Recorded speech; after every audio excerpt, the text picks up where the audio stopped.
Hi, I'm Rick Catizone, and I was in charge of the creep animation on both Creepshow and subsequently Creepshow 2. It was a great opportunity to work again with George and also Mike Gornick. We actually had worked on commercials originally, and then on the Night of the Living Dead. And we were actually in the same building after a few years, and so we saw each other daily. Both tremendously creative guys, and it was great to have the opportunity to work with them again on such a, what would become a very prestigious feature film. Well, Mike Gornick gave me a call one day and asked me to come out and look at some footage that they had been doing of trying to get trying to get a comic book to actually land on the exact page that they needed it to. And so it had to look like it was magically tossed into the frame and the pages turned and also wound up exactly where it needed to be. And they had quite a few reels, and it's almost something that would be impossible to capture. And so they suggested that probably cell animation would be the better way to go with that. And so we created animation segments of the actual comic book that would cause it to blow down the street and land in the garbage can and so on, still be able to open to the page that they needed it to, and then we would zoom in and do match dissolves. The other part of the problem that they were dealing with was that Tom's creep at the window, they originally were going to have a big crane pull back over the whole neighborhood with the creep floating in the air and so on. And I believe that it was a budgetary consideration. I believe the crane was going to become a $20,000 shot probably, and that wasn't in the budget. And they thought, well, it is an EC comic takeoff, and it seemed natural to have the creep, through a flash of lightning and a dissolve, change into an animated creep, because the EC comic book characters were always hand-drawn, so it seemed natural to go to a hand-drawn creep as well. The animation process was pretty involved, particularly with the creep, because you're trying to achieve a character, and of course you're trying to achieve motion that's interesting and believable. And so the process, of course, is doing drawings by hand, frame after frame. Actually, we do key drawings first, and then these are some of the drawings. You can see the detail in the drawings. The key drawings are done first, and then I decide how many drawings should go in between, and then those are filled in afterwards. We try and get the key poses first to get the dynamic action for the main elements of the motion, and then we fill it in afterwards. And then he flies back over the neighborhood here, of course, and then he points down towards the garbage can here near the end and zooms in. It was really difficult in terms of drawing the hands. The hands on some of the parts of this are actually on a different level, but it was actually pretty difficult to draw because there's no flesh, and so when you have bony segments that are basically cylindrical, it became some very demanding drawing, and it was one of the better challenges that I've had in my career. So in the opening shot, when the creep is at the window and it's Tom's creep, they actually gave me film footage, and we had frames printed out in black and white so that we could make sure these were all printed out in registration so that we could draw our creep to line up with Tom's creep in the beginning until the lightning flashes, and then we dissolve so that there would be a more accurate match. The animation cells that were created afterwards were actually created one at a time, of course, and over the pencil drawings, which you saw, these were then inked on the front, and then they are painted on the back. And of course the colors are overlapped because they aren't seen from that direction, making the painting go slightly faster. Of course, digitally we paint much faster today than we ever could before.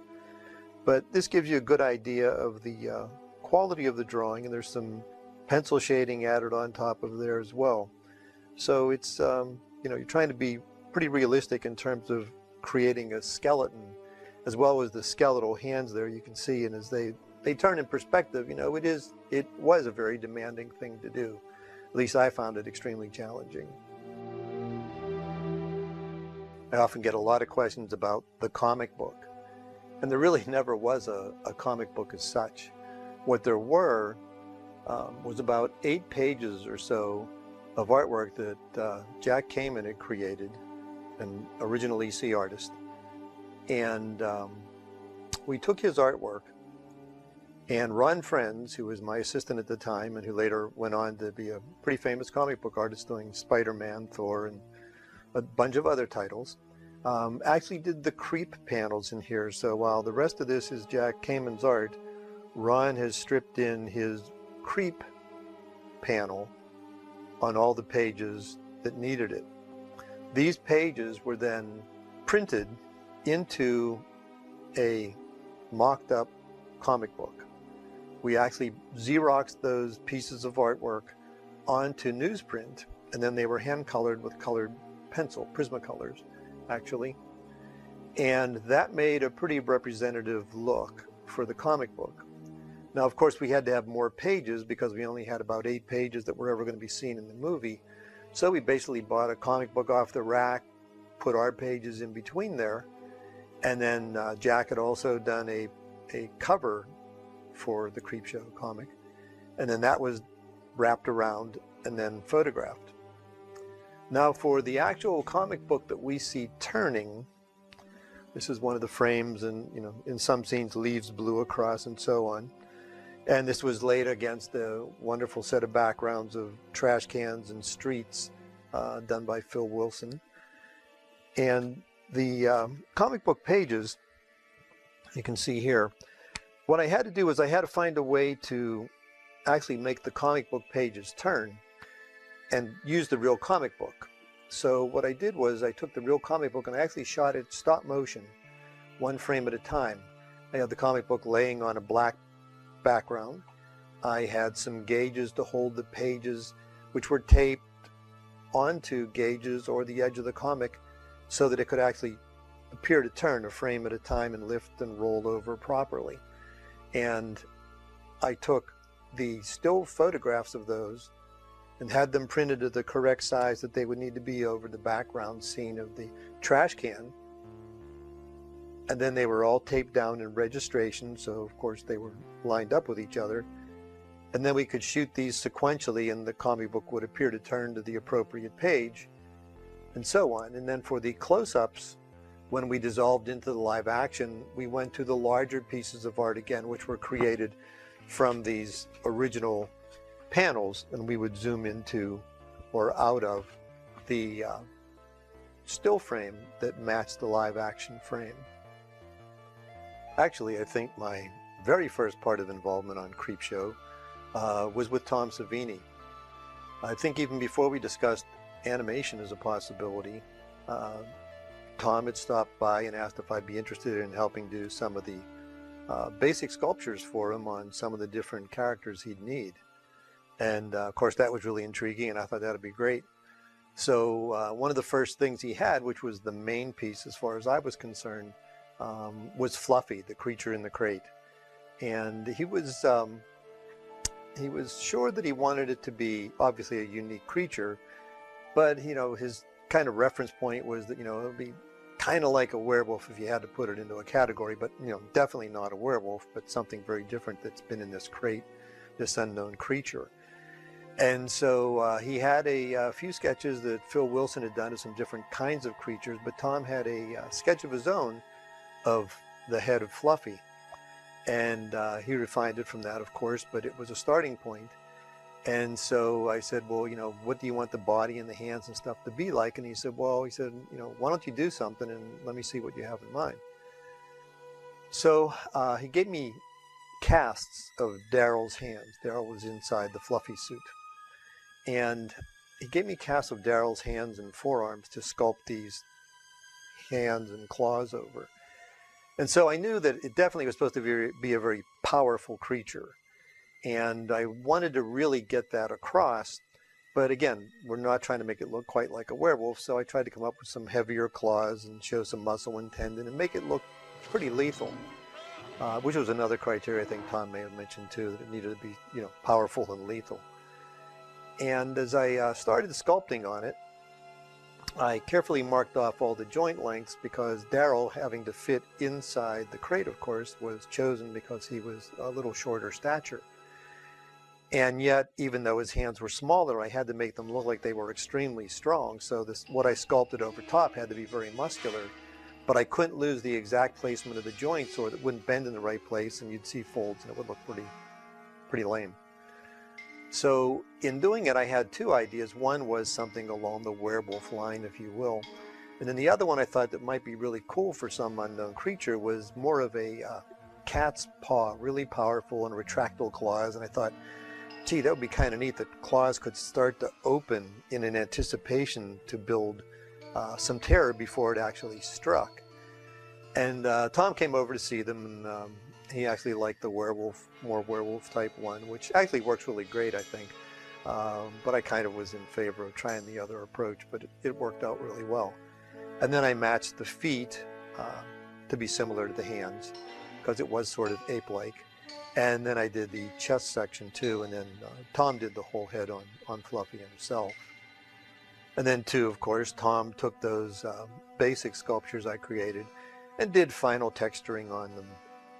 And I also worked on the hands and arms of Nate's corpse, where the flesh was supposed to be peeling back and we could see the bones and tendons. And Tom took those and added texture to them, as well as texture implying dirt and decay and other things on there. I did a twisted neck for him, which I think he added a lot more sections of the folds to, or may have even redone. And then last, I worked on a face for the girl who comes back in Something to Tide You Over. In that episode, the girl's face, Tom wanted something faster, if we could think of something faster than actually doing a full sculpt of it, because he was had so much to get done. And so I suggested, well, maybe we could dip latex in cotton and drag it over the face, since it was supposed to be kind of shriveled and, you know, linear down the face in terms of the wrinkling. And so we did that, and he made a cast of that, and I think he probably went back and filled some of that in and so on, but that was another piece we did. There actually was going to be one more animation segment in Creepshow. In Something to Tide You Over, whenever Ted Danson goes after Leslie Nielsen and Leslie runs into the bathroom and slams the door, originally he was supposed to slam it on Ted Danson's arm, which was reaching inside, and of course, because the corpse has been underwater so long and desiccated, that arm was going to actually get severed up at the forearm, and then the arm was going to crawl around the room and up the cabinet or whatever the final animation was going to be, and leap and probably strangle him. Well, Tom made a mold of my arm and hand, and I built an armature to fit inside there, a friction jointed armature that would hold its pose. And that way we could stop frame animate it one frame at a time to have it do the necessary action. So we shot some tests of it, and George liked them, and we were going to do that. But some of the shots, which had a lot of compositing with the live action and the animation, were going to require some optical work, which was extra money. And they finally decided they didn't think they had the budget to do those shots. And more importantly, I think Michael Caine's movie with a hand had recently come out, and they didn't want to be repetitive. And I believe they actually came up with a much better solution, which is when he reaches into the bathroom, or it comes after him, and Leslie Nielsen slams the door and he thinks he's safe. When he turns around, they're already inside. Now that's typical EC, the major shock, major terror, last thing you expect, because you feel that the doorway is your safety barrier there. So I think that worked out great, and you know, it's not in the movie, but actually it did lead to, those shots did lead to my getting work doing the animated hand on Evil Dead 2, so nothing really goes to waste in production.